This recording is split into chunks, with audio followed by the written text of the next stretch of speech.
afterward. Thank you. You're right. I saw so many nice... Oh, the warmer, may I?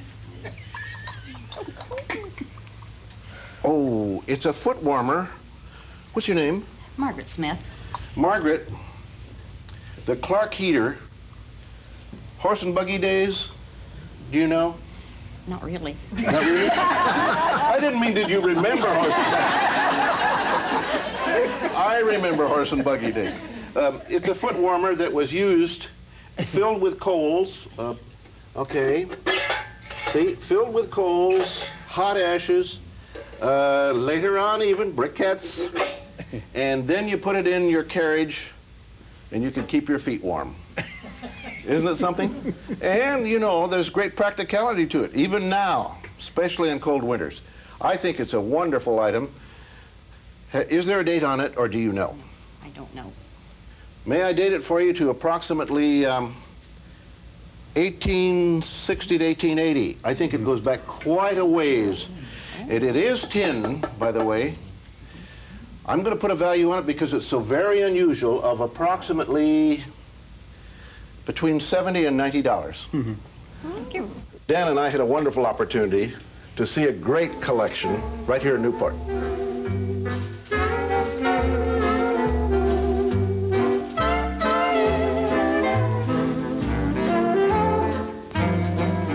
We often say that everybody collects something.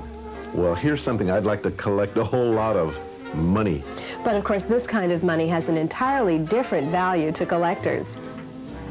The first paper money in the United States was circulated by local banks and holding companies, and in the early 19th century, European lithographers and painters and engravers found there was a market for their talent, so they came to America to design paper money. Some of the most beautiful American currency was printed during this era. During the Civil War, the U.S. government issued money called greenbacks. Paper money replaced coins and was referred to as fractional currency. And of course, the value of early American currency depends on how much of it was printed and how much of it survived.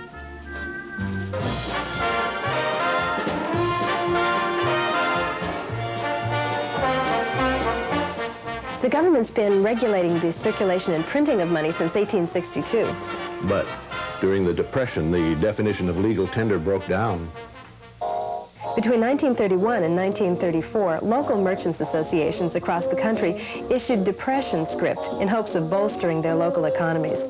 Depression script was printed on wood, on leather, rubber, even sheepskin, depending on what the local market could spare. In most areas, little Depression script survived, and today, not much script even passes through the hands of collectors. Next, we'll visit the sailing vessel Sara.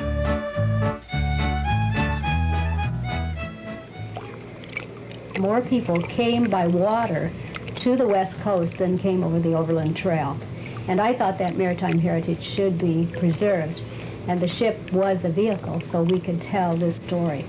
My first experience with the Sara occurred when Elena asked me to bring her up from San Diego in 1972.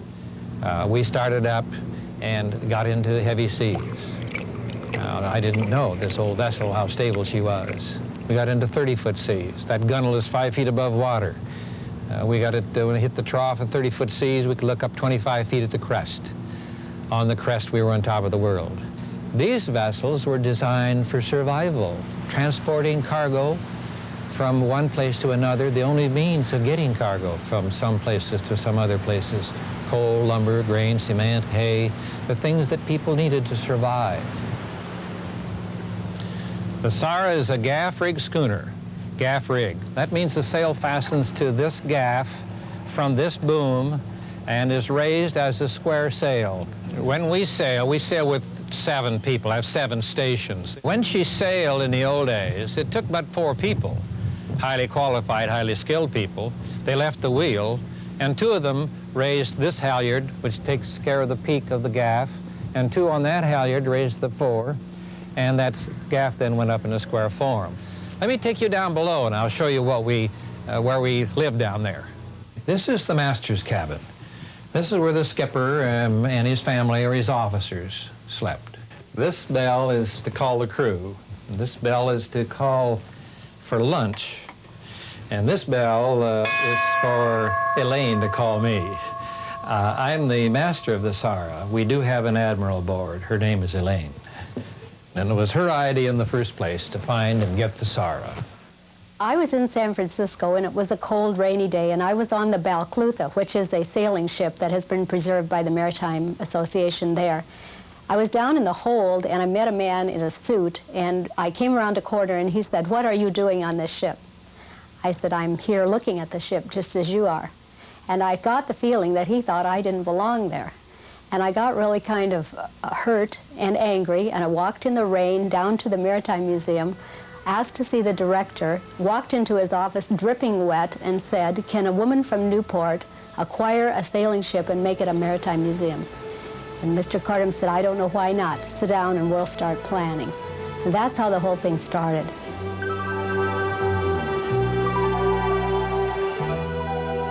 But when we're out at sea, you feel like you're in tune with nature, that you are with a ship that has survived these 86 years, has a lot of stories to tell, and when you feel that wind in your face and hear the sails, you feel like you're really in tune with nature and that you're experiencing a bit of the past and certainly part of history. You're in tune with what's happening to you out at sea, and you don't really relate to the clock at all. We all planned, and there were times at sea when it was rough and stormy that we were planning no farther than the next wave. Okay.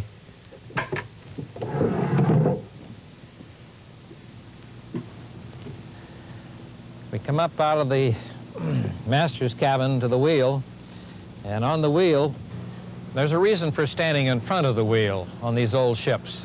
Now, the Sara is only 5 feet above water at the gunwales, and in a severe storm, she'll go completely underwater. I've had water wash over me and fill the dinghy behind me. And rather than being washed off the wheel, if you were with the wheel in front of you, you're washed against the wheel and you're protected. Not very much fun, but nevertheless, this is what the old-timers went through. This is what they had to go through in order to survive in the trade they had chosen. We can talk about the Mayflower, which was only 15 feet longer than the Sara and carried 135 people and livestock. We can talk about Columbus, who on their third trip picked up 125 survivors on a ship that weighed 54 tons. The Sara weighs 74 tons. 125 survivors on a ship much smaller than the Sara for a 3-month trip back to Spain. There is a purpose for the Sara. The Sara is here to get us to feel a little more humble about our heritage. So she's a part of that great transition that man has gone through history, to the status that we now have in this country.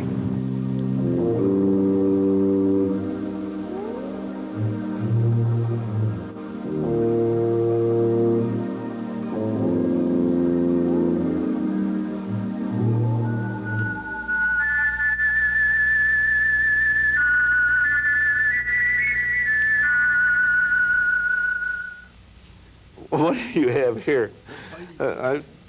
So quiet, too.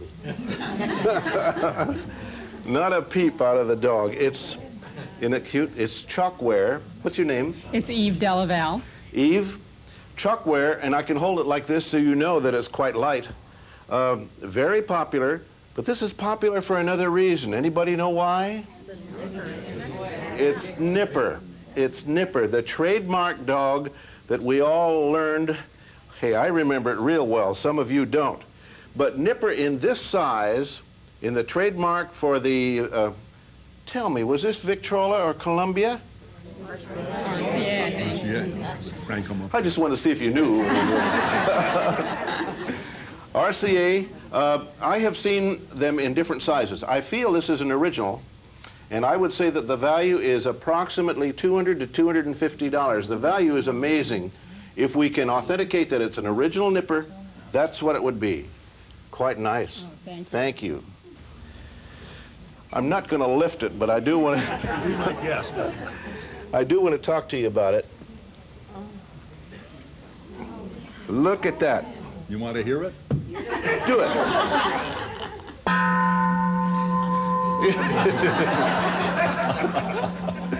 Oh, that's nice. Where did this come from? To my knowledge, I've owned it about 10 years, and a lady that lived in Quang Tri Province, Vietnam, showed me the markings on it to denote where it came from, and she said that's where it came from. Isn't that wonderful to have, when you have markings, to be able to have someone decipher it for us? That's what she claimed. You know, we can get it that way into the heritage of other countries, and sometimes we have to have people to do that, just as we have interpreters. This is quite outstanding, and it is bronze, and you can tell by the tone. Right. Putting a value on this is difficult. But I'll tell you, if it were American or British made, or German or French, I would be able to tell you that a piece that size, sir, is worth about $400 to $500. Now, I feel that because of the ornateness on it, that we want to put a value on it of around $600 to $700. It's outstanding. It is dating it, that's pretty tough. Nice piece of work. It is a nice piece of work. Thanks for bringing it in. Now, I saw something over here a minute ago. Oh, great. Dana. Handcuffs. What's your name, sir? Joe Malson. Joe, there's got to be something about these, because these are older than the dickens. They go back a ways. Do you know anything about them? No, other than I knew that at one time they belonged to a Texas Ranger, sir. Uh-huh. Well, he came out of things all right, because he brought his handcuffs with him. He was kind of little. Yeah, they are kind of little, but then they were supposed to be tight anyway. It has the original key, and the key is what's, I think, quite outstanding. I don't know whether this comes out or not, does it? Yes, it does. It does? Mm-hmm. You want to get it out for me? Sure, Because I want to show something here, if I may, just for a minute. Oh, it unscrews. Yes. It's Okay. threaded on the inside, but now they're closed. Okay, okay. Here's what kind of the giveaway is, and once in a while you'll find this on your iron items, that you can tell from the works of the keys roughly how old it is. Now, I don't know when Texas Rangers started. Have you ever looked it up to see what your thinking of date is? No, I have not, sir. How about 1860 to 1870? My goodness. I'm going to go around that period of time. Anyone here want to dispute it? Yeah. I think that's what it is. Now, you can find these things in the book as to value. This is outstanding. When you talk about policemen's pieces, that would be about $60 to $70. This set would be around $150 to $200. Is that right? You bet. Thank you. And very nice. Thank you. Bob, did you call? Yes, ma'am, I called. Can I have them? I want to put these on and see if she can explain something I'm going to ask her. You have had such interesting items. I've been standing back in the corner Yes. watching. What a great area. Newport is just full of fascinating collectors. It really is. And some interesting history here, too. I found out something interesting about the Newport Bay Bridge, which I think is a real symbol of this area. When you see that bridge, you just really think of this area and the coast. That was one of those great WPA projects, and it just recently had its 50th anniversary. Oh, really? Right. It's a And it's beautiful still there. span. It's still there. We have had such a good time here in Newport meeting all of these great collectors, and it's just been a